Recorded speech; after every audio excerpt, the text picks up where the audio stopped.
O mga bossing, umpisahan po natin ito doon nga sa hindi nakukonsensya ang Vice Pangulo, ang Vice Presidente, mga kababayan. Ito ho, game na! Do you regret saying or making such threat to the President and the First Lady and the Speaker? Ma'am, buti na yung alam nila, ma'am, na pag namatay ako, hindi talaga ako, I will not die in vain. Talaga hong may banta, mga kababayan. Sabi, buti na yung alam nila na pag ako ay nategi, may kalalagyan din sila. Yun Hindi na lang dinire-diretso ng ating Vice Pangulo o ng ating Vice Presidente, mga kababayan. Masakit sa tenga po ng mamamayang Pilipino, no? Bakit to, mga bossing? Talaga naman, no? Kumbaga, meron ng plano talaga.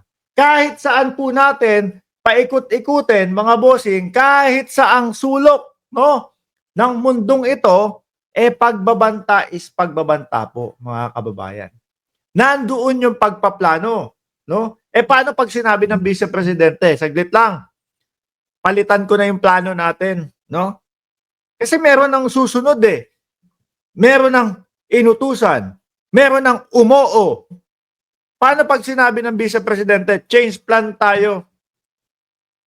Huwag nyo nang hintayin na mategi ako. Pwede na nating gawin ngayon pa lang. Paano pagka ganun? Di ho ba, mga kababayan? Meron at meron ng susunod. Meron at meron ng nakaplano, mga bossing. Di ho ba? So, sa madaling salita, eto iisipin natin. Yang nagplano na yan, yung plano nila, mga bossing, at yung susunod. Kung ikaw ba yung nautusan, no?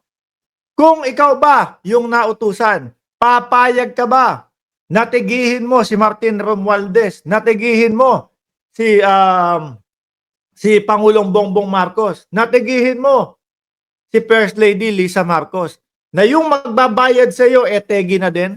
Hindi, di ba? Bago ka mapa-oo, malamang may mga paunang bayad na. Tingin ko lang po, mga kababayan. Yun ang nababasa ko sa pag-aanalisa natin doon sa sitwasyon. Hindi mo mapapapayag yan. Di ba? Ma'am, paano yun? Susunod na lang po ako sa inyo. Paano po yung bayad ko? Tegi na kayo. O malamang, kung walang paunang bayad, may mga napagkasunduan na yan. Kung saan kukuhanin yung bayad.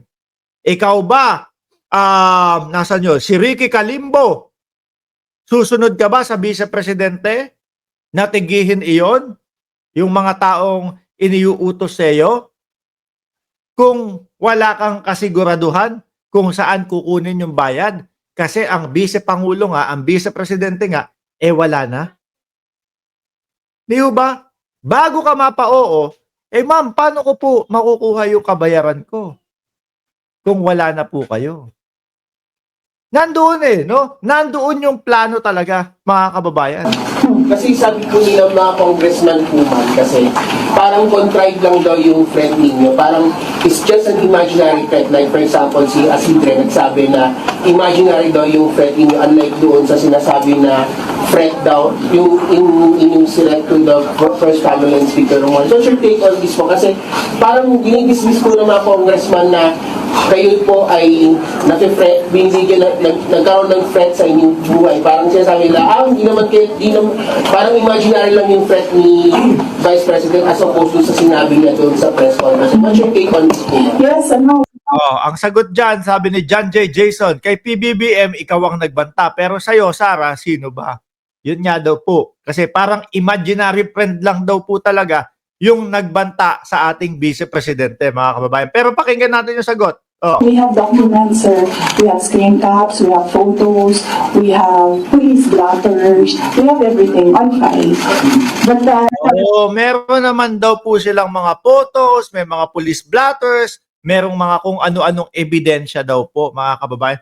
Pero base po sa pag-aanalisa natin, mga kababayan, lumabas lang naman yung pagbabanta sa Vice Pangulo simula nung nagbanta siya kay Pangulong Bongbong Marcos Simula nung nagbanta siya kay First Lady Lisa Marcos at kay Martin Romualdez, mga bossing.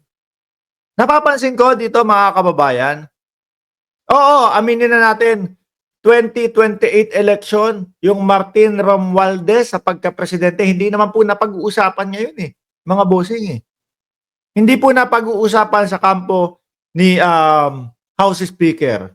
Kaya lang ho, mga bossing, ngayon po yung ginagawa ni BP Sara, mas unti-unti pong umaangat, lumulutang yung pangalan ni House Speaker Martin Romualdez po. Lalo na yung mga paumpisal niyang pagbabanta na yan, no?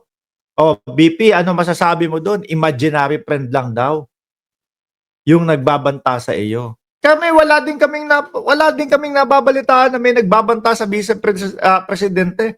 Yun lang po nung siya ay nagsalita na, mga kababayan. Di ba? Nung nagsalita siya, ang nakikita ko dito ay parang ginagawang estratehiya na kailangan mailusot natin ito. Wala Ang Vice Pangulo, nadala ng kanyang damdamin, nadala ng kanyang galit. Kaya, nasabi niya yung mga yon. Problema po, paano ilulusot yan? O sabihin mo na lang, pangatawanan mo, may banta din talaga sa iyo. Para ganun ang lumabas. Pero mga bossing, hirap po silang ipaliwanag ito. Bakit ho? Nakita nyo naman, yung pagpapatawag ng NBI sa kanila. Hindi po nila masipot-sipot. Yung pagpapatawag ng NBI sa Vice Presidente, no? Mga abogado pa niya ang pinapunta niya. Kung ako ho, nasa sitwasyon ng Vice Presidente at talagang alam ko sa kukote ko na yung pinagsasabi ko hindi dapat ako makasuhan, dali-dali na po ako doon. Di ba? Ryan Maico, Pridas, agad-agad na akong pumunta doon. Di ba? Sabi ni Ryan Maico Pridas, kwentuhan lang po parang gusto nilang ulitin ang Ninoy Aquino incident para isisi kay BBM ang posibleng mangyari. Palagay mo, Sir Mark, hindi natin alam. Siguro, yun, totoong nategi yun Ano? Tuloy. I never talked about it before because I felt na it was part of my job as Vice President. You get that? Diba? So, and it does not affect my work. So, all the more that it was inconsequential for me at the time. But right now, seeing that they are picking out words that I said and making a case out of it and saying that these are threats.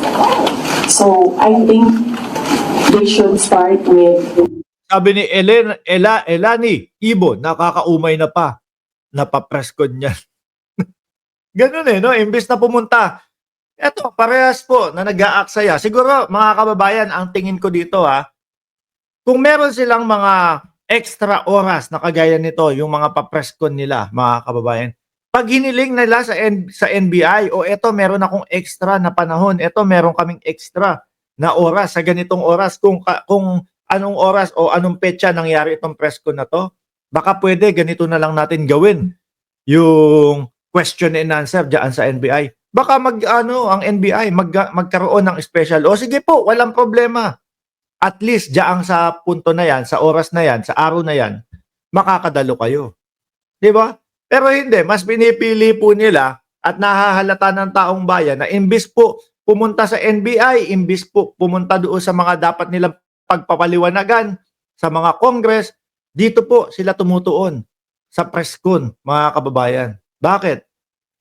Yung iba kasi, mga bossing, yung ibang mga yung mga nagtatanong, kasi nakukontrol nila yan minsan Ano? Sasabihin, pwede bang yung mga itatanong nyo, ibigay nyo muna sa amin?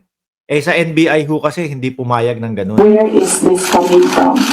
That is the question that they should ask themselves. But I don't think they'll ever ask that of themselves.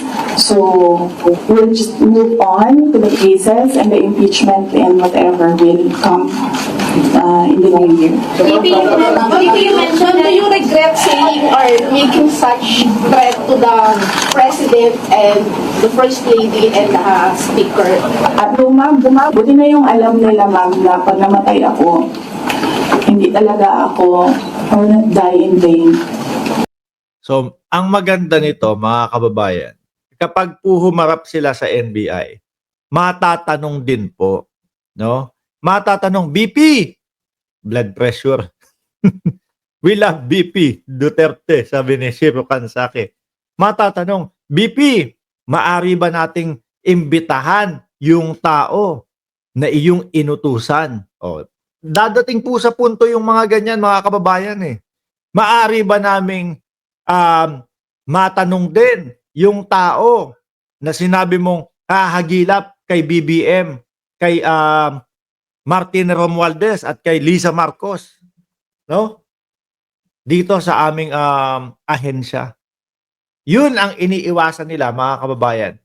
Kaya ang Vice Presidente